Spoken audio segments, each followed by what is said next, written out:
Olá pessoal, meu nome é Hernani Sales, eu sou professor de Direito Constitucional e agora começa a maratona para o 37º exame da OAB. Então, vem comigo, vamos lá, vamos começar.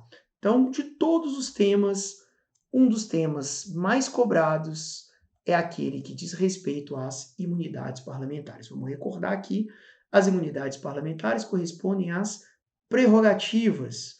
Então, que se aplicam aos congressistas, aos deputados federais e aos senadores, para que eles possam exercer com independência aquilo que eles foram designados enquanto função pública. Tá? Então, existem dois tipos de imunidades. Existe a imunidade material e a imunidade formal. A imunidade material diz respeito à situação de inviolabilidade, tanto penal quanto também civil, pelas suas palavras, votos e opiniões. Então, os deputados e os senadores não podem ser responsabilizados civil e criminalmente por aquilo que eles proferem em termos de palavras. Eles não podem, por exemplo, sofrer o crime de aqueles crimes de ofensa à honra, né, como injúria, calúnia ou difamação. Diferentemente, a imunidade formal. A imunidade formal, ela não incide sobre a responsabilidade civil e penal, e sim ela incide ou sobre a prisão ou sobre o processo. Então, existem duas hipóteses aqui de imunidade formal. Primeira hipótese, tá? Os parlamentares não podem ser presos, salvo em flagrante delito por crime inafiançável, desde a diplomação. Então, somente se houver flagrante delito que, de fato, um deputado ou um senador pode vir a ser preso.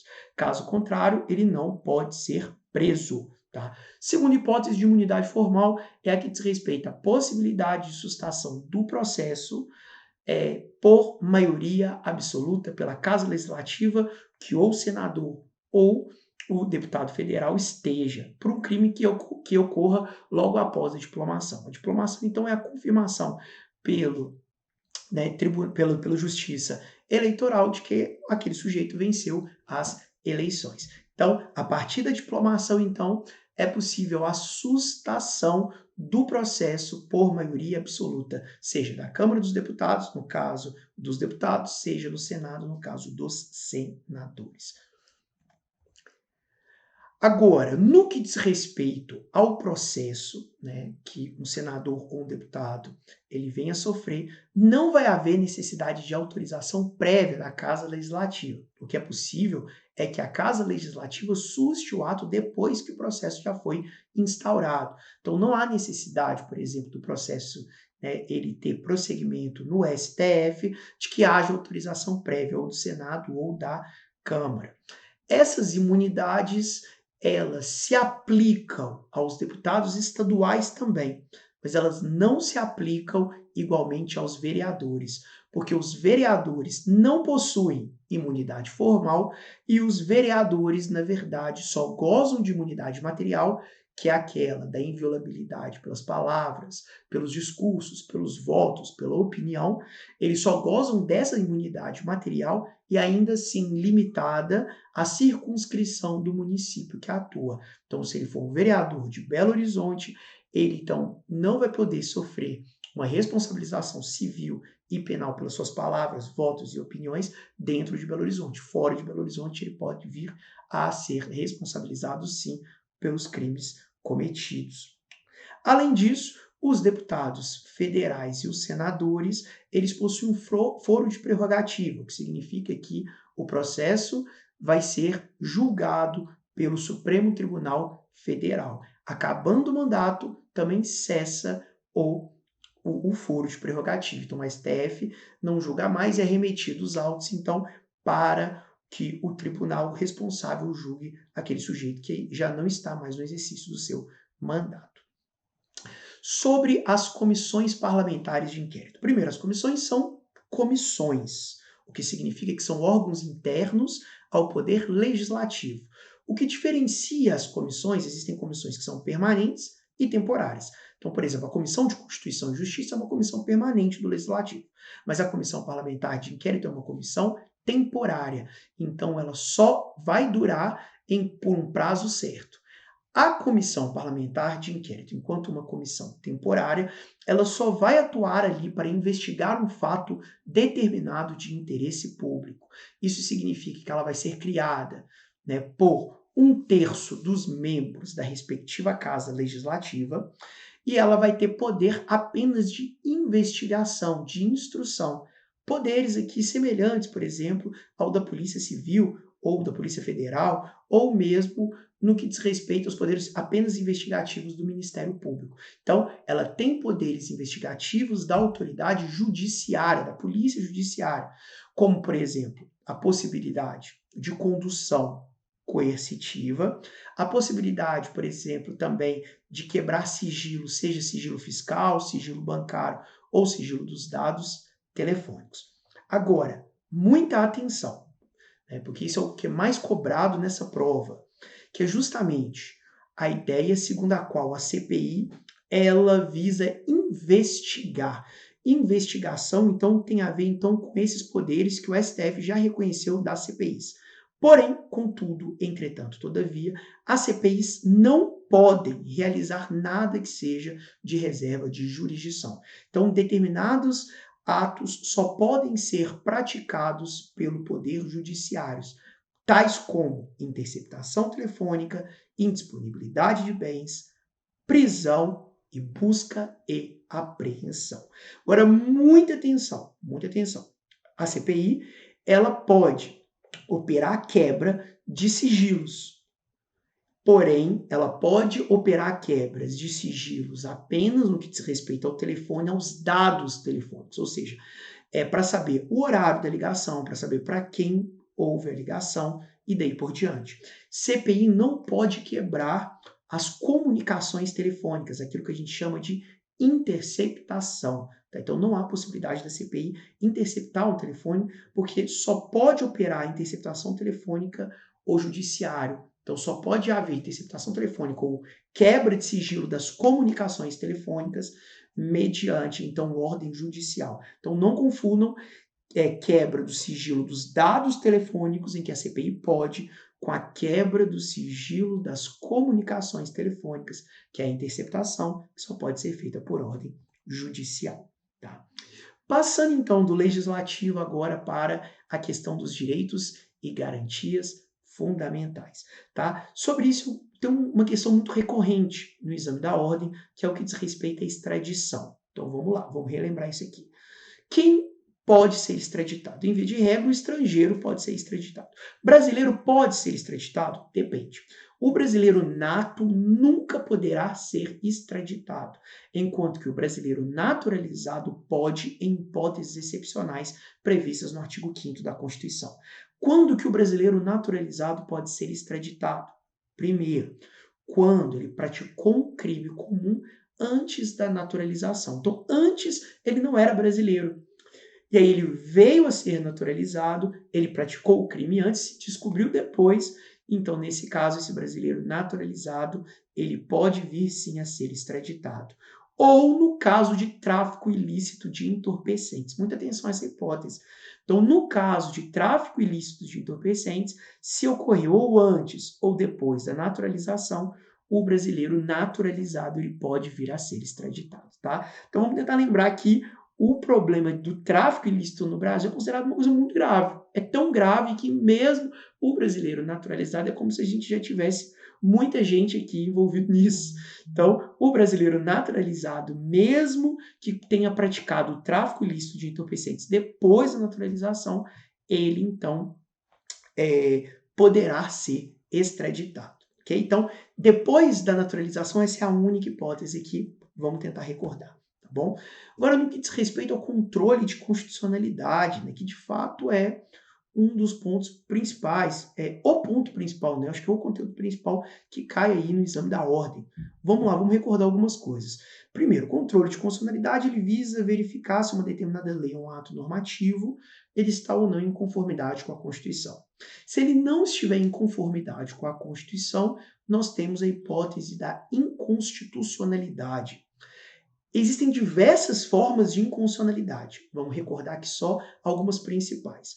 Primeiro, existe a inconstitucionalidade total, que é aquela que abarca toda a lei, e existe a inconstitucionalidade parcial, que abarca alguns artigos, alguns dispositivos, pode abarcar um pedaço do dispositivo, pode abarcar inclusive uma única palavra. Então, uma única palavra pode ser considerada pelo Supremo Tribunal Federal como inconstitucional, tá? Essa hipótese é uma hipótese muito importante, tá? Porque ela se diferencia, por exemplo, do veto parcial, que não pode ocorrer apenas de uma única palavra, tá? Então não confundam isso. A inconstitucionalidade parcial ela pode ocorrer apenas uma única palavra. Além disso, tá? No Brasil não existe a chamada inconstitucionalidade reflexa ou por via oblíqua. O que significa isso? No Brasil, então, as normas infralegais, ou, por exemplo, um decreto de execução, um decreto regulamentar, um decreto que visa regulamentar apenas uma lei, esse decreto não pode ser declarado inconstitucional, porque ele vai ser comparado, né, o parâmetro aqui, né, não é a Constituição, o parâmetro é a lei a qual esse decreto regulamenta. Esse decreto, então, pode ser considerado, então, ilegal, mas nunca inconstitucional. Então, normas abaixo das leis, normas infralegais, não podem ser consideradas inconstitucionais, apenas ilegais. Tá? Então, por isso que a gente vai dizer que no Brasil não se aplica a inconstitucionalidade reflexa ou por via oblíqua. Tá? Vamos lá, dando sequência. Também no Brasil não se aplica aquilo que a gente chama de inconstitucionalidade superveniente. Como é que seria isso? Né? Basicamente seria o seguinte, a Constituição, então, veio uma determinada lei, essa lei surgiu antes da Constituição, essa lei surgiu, por exemplo, no ano de 1970, veio a Constituição, e aí essa lei, depois que a Constituição surgiu, essa lei venha supervenientemente a ser declarada inconstitucional. Isso não é possível, tá? Não existe inconstitucionalidade futura, superveniente. Nessa hipótese que eu dei o exemplo para vocês, de uma lei criada antes da Constituição de 88, não se aplica a hipótese de inconstitucionalidade. Se ela foi incompatível com a Constituição de 88, essa lei aqui, ela não vai ser recepcionada. No Brasil se aplica a teoria da recepção. Então, leis anteriores à vigência da Constituição de 88, se não estiverem em conformidade com essa Constituição, elas então serão declaradas não recepcionadas. Então elas serão revogadas, nunca declaradas inconstitucionais. Então não existe inconstitucionalidade superveniente, o que existe é a teoria da recepção aplicada às leis que foram promulgadas antes da Constituição de 88. Se elas estiverem em conformidade com a Constituição, elas serão recepcionadas. Se elas não tiverem, elas não serão consideradas recepcionadas e, portanto, serão revogadas. O que a gente está falando aqui é do conteúdo.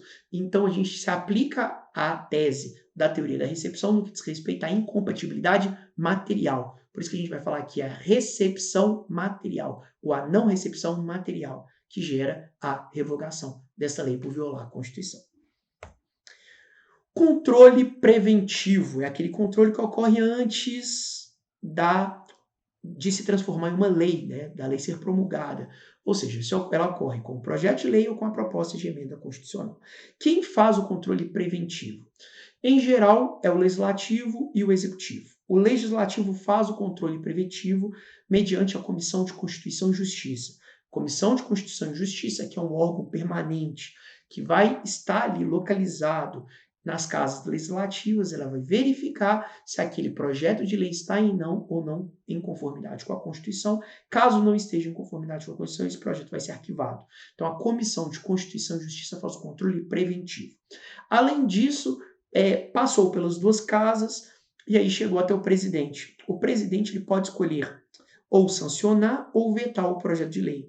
Quando o presidente ele veta o projeto de lei, ele pode vetar por duas razões. Ou ele pode vetar porque esse projeto de lei ele é incompatível com algum projeto do partido.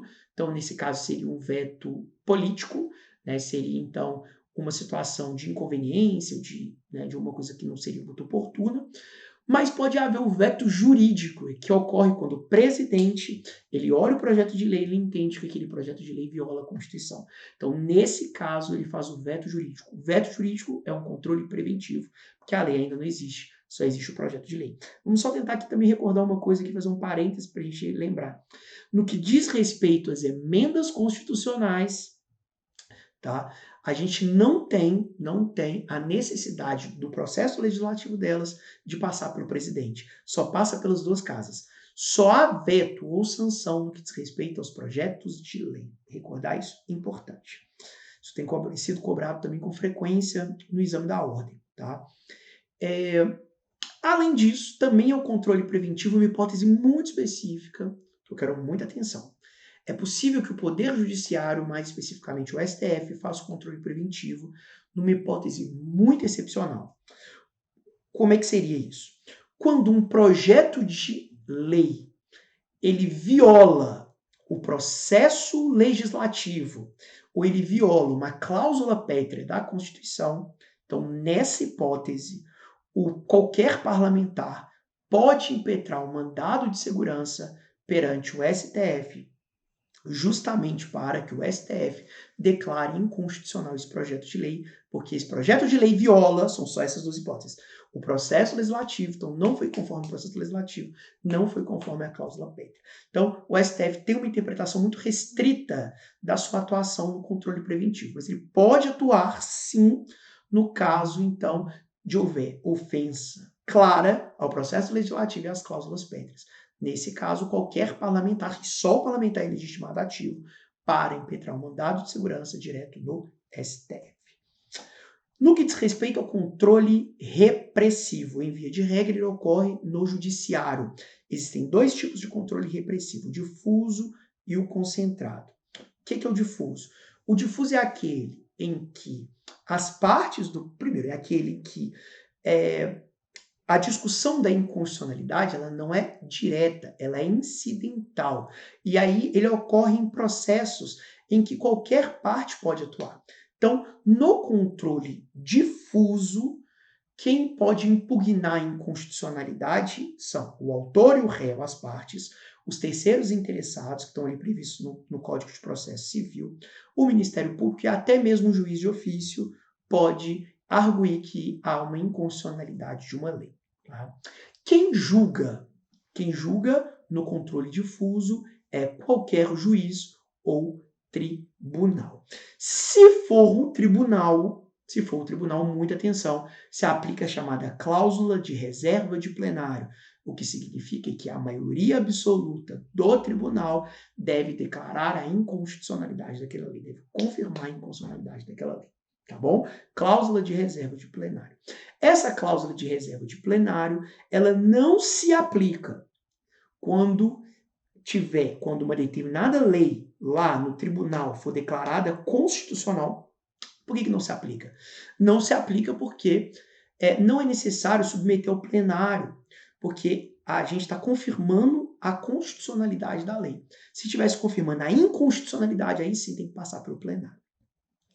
Também não se aplica no caso de interpretação conforme a Constituição, quando um determinado juiz, por exemplo, um determinado relator, né, no caso do juiz, né, a gente está falando da segunda instância aqui, por exemplo. Então, no caso de um relator, ele entender que há uma interpretação conforme a Constituição e afastar a interpretação que não está em conformidade com a Constituição. Então, nessa hipótese, então, não é necessário se aplicar a cláusula de reserva de plenário, não é necessário que o plenário julgue por maioria absoluta. E também na hipótese do relator, por exemplo, ele entender que uma determinada lei não foi recepcionada, essa lei tinha sido promulgada antes da Constituição e ela não foi recepcionada porque ela não é compatível com a Constituição, não é necessário, então, se aplicar a cláusula de reserva. Cláusula de reserva de plenário é a necessidade apenas nos casos em que se declara a inconstitucionalidade de lei pelo tribunal. E aí, no caso, o relator não vai poder julgar isso sozinho, ele vai ter que remeter isso para a turma ou para a Câmara e ela vai remeter para o plenário e vai ser necessário, de novo, maioria absoluta, então, dos membros desse tribunal para confirmar a inconstitucionalidade dessa lei. Além disso, né, aspectos finais sobre o controle difuso. No que diz respeito ao julgamento, né, quem vai julgar é qualquer juiz ou qualquer tribunal, e os efeitos da decisão são ex tunc inter partes e não são vinculantes. O que significa dizer isso? Uma lei declarada inconstitucional, ela num caso, ela pode ser declarada constitucional em outro caso. Então, isso que significa que só se aplica ali naquele caso concreto. Ok? Agora, porém, contudo, entretanto, todavia, existem duas hipóteses aqui que eu quero pedir muita atenção de vocês, que também têm sido cobrado com recorrência em prova. A regra é que o controle judicial difuso, ele não é vinculante. Então, se eu declaro uma lei em um determinado caso inconstitucional, pode ser que em outra ela seja declarada constitucional. Porém, esses efeitos interpartes e não vinculantes, eles podem ser convertidos em efeitos erga omnes, ou seja, eles podem valer para todos. Então, nesse caso, uma lei vai ser declarada inconstitucional e ela não vai valer mais em duas hipóteses. Vamos lá, vamos recordar isso aqui. Supremo Tribunal Federal julgou uma lei inconstitucional. O que ele faz? Ele comunica ao Senado.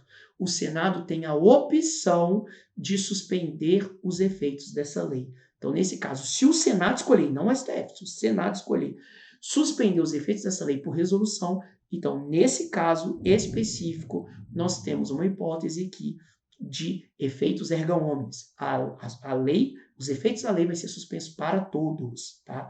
E a segunda hipótese é o seguinte: o STF, ele pode editar uma súmula vinculante. Como que o STF edita? O STF vai lá, mediante 2/3 dos seus membros, o STF pode, então, editar uma súmula vinculante para suspender os efeitos daquela determinada lei. Muita atenção a isso, tá? Vamos ao controle abstrato. O controle abstrato, ele é feito por ação autônoma, são aquelas ações famosas, ação direta de inconstitucionalidade, ação declaratória, né? Então a gente não tem um caso concreto. Essa ação, então, vai discutir a constitucionalidade, a compatibilidade daquela lei com a Constituição, tá? Vamos lá. Existem alguns pontos comuns que se aplicam a todas as ações do controle abstrato. Como, por exemplo, todas as ações do controle abstrato possuem os mesmos legitimados, que são apenas aqueles do artigo 103. Então, apenas aqueles do artigo 103 podem propor, por exemplo, a ação direta de constitucionalidade, ou ação declaratória de constitucionalidade, ou arguição de descumprimento de preceito fundamental, ou ação direta de constitucionalidade por omissão. Quem são esses legitimados? O pessoal tem que memorizar esses legitimados. Quem são? Vamos lá. Para facilitar aqui a memorização. 3 pessoas, 3 mesas, 3 entidades. Quem são as 3 pessoas? Presidente, governador, procurador-geral da República. 3 mesas. Mesa do Senado, mesa da Câmara, mesa da Assembleia. Tentem lembrar. Mesa do Congresso, não. Mesa do Senado, mesa da Câmara, mesa da Assembleia. 3 entidades. Quem? Conselho Federal da OAB e as entidades aqui privadas, que é a entidade de classe e a confederação sindical. Lembrando que a entidade de classe de âmbito nacional e a confederação sindical, elas têm que ser de âmbito nacional. É importante que elas não podem ser de âmbito, por exemplo, local, regional, estadual. Outro ponto importante, o STF, ele separa entre legitimados universais e legitimados especiais. Os legitimados universais são aqueles que não precisam de comprovar pertinência temática. E os legitimados especiais são aqueles que precisam provar interesse de agir. Para a gente poder recordar quem são os legitimados especiais, ou são aqueles que defendem interesses estaduais, ou são aqueles que defendem interesses de classe, ou são aqueles que defendem interesses estaduais, quem são? Governador, mesa da Assembleia. E quem que defende interesse de classe? Entidades de classe, confederação sindical. Então, esses aí são chamados legitimados especiais, eles precisam de comprovar interesse de agir na causa. Além disso, a todas as ações é possível o amicus curiae, né, que é aquelas entidades, aqueles órgãos da sociedade civil que estão ali, que vão discutir, que vão ampliar, democratizar o controle de constitucionalidade, e o Procurador-Geral da República sempre atua como custos legis, como fiscal da lei, como fiscal da ordem jurídica, e dá ali o parecer para o Supremo Tribunal Federal, se posicionando ali a respeito daquele caso. Tá? Sobre os efeitos das ações do controle abstrato, os efeitos são ex tunc, erga omnes, vinculantes. Né? Cabe medida liminar em todas as ações, a decisão do STF é irrecorrível, não é possível, nenhum recurso é cabível, tá? No caso, e também é cabível reclamação na hipótese, por exemplo, de uma decisão judicial ou de uma decisão administrativa que viole a decisão do STF. Então, a decisão do STF é erga omnes, Então, cabe reclamação se um órgão judiciário ou se um órgão da administração pública não cumprir aquilo que o STF, então, pronunciou em sua decisão. Tá? Essa é a regra geral, isso se aplica a todas as ações. E, em especial, a ação direta de inconstitucionalidade. Vamos ver só as outras ações, o que elas têm de distinto da ação direta de inconstitucionalidade. A ação direta de inconstitucionalidade, como é a mais famosa, o que é importante? Ela visa declarar inconstitucional uma lei ou ato normativo. Ação declaratória de constitucionalidade. Não, é o contrário. É uma DI de sinal trocado. Então, a ADC, então, ela serve para declarar constitucional, para pôr fim à controvérsia jurídica, de normas apenas federais. Vamos lembrar disso. Então, a ADC visa declarar normas federais constitucionais. Para que seja recebida a ADC, é necessário se comprovar controvérsia judicial relevante. É necessário mostrar que os tribunais têm julgado de modo diferente aquele determinado caso. Importante. A controvérsia é judicial, ela não é doutrinária. A DO é a ação declaratória de constitucionalidade. Ela visa, então, atacar justamente a omissão legislativa federal ou estadual. Então, quem vai estar no polo passivo são os órgãos ou as autoridades omissas estaduais. Então, se for uma determinada falta de lei, por exemplo, federal, então quem vai estar no polo passivo é o Congresso Nacional, tá? Como exemplo aqui. Em termos de efeitos, quais são os efeitos da decisão do STF? O que o STF pode fazer? O STF dá ciência ao poder e notifica o órgão administrativo para que ele tome as providências em 30 dias, ou ele pode determinar um outro prazo. Tá? Essa aqui é a regra geral, que é o que vai cair, pode cair para vocês aí na primeira fase do exame, tá? Da ordem. E a DPF, ela é cabível quando as outras ações não forem. Então, ela tem caráter subsidiário, caráter residual. Ela se aplica quando as outras ações não forem.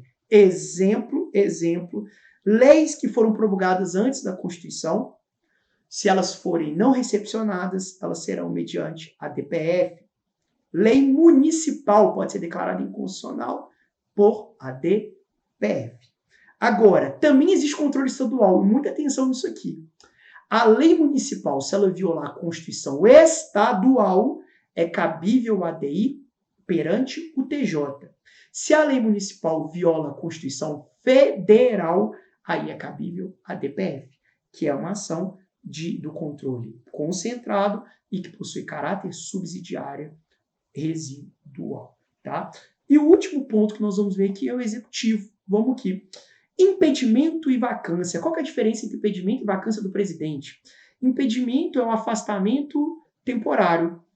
Vacância é o afastamento definitivo. Se o presidente for afastado temporariamente, ou seja, se ele for impedido, o vice que vai substituí-lo.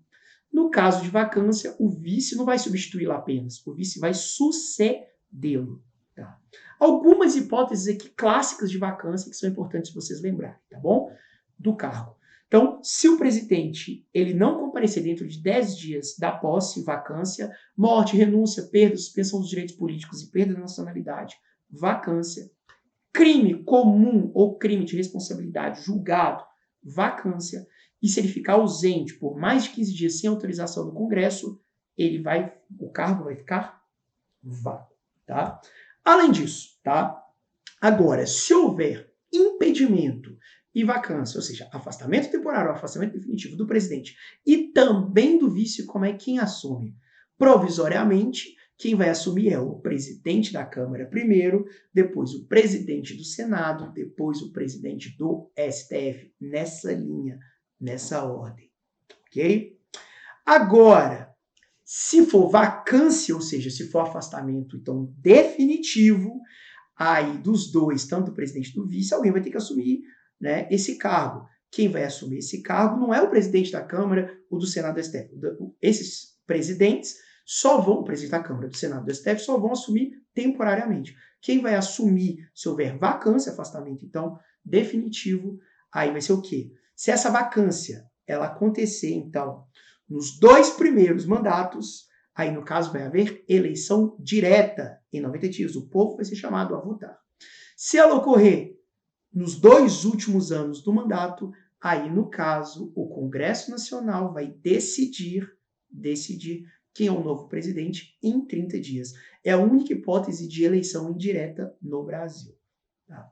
No que diz respeito ao presidente, o presidente possui algumas imunidades.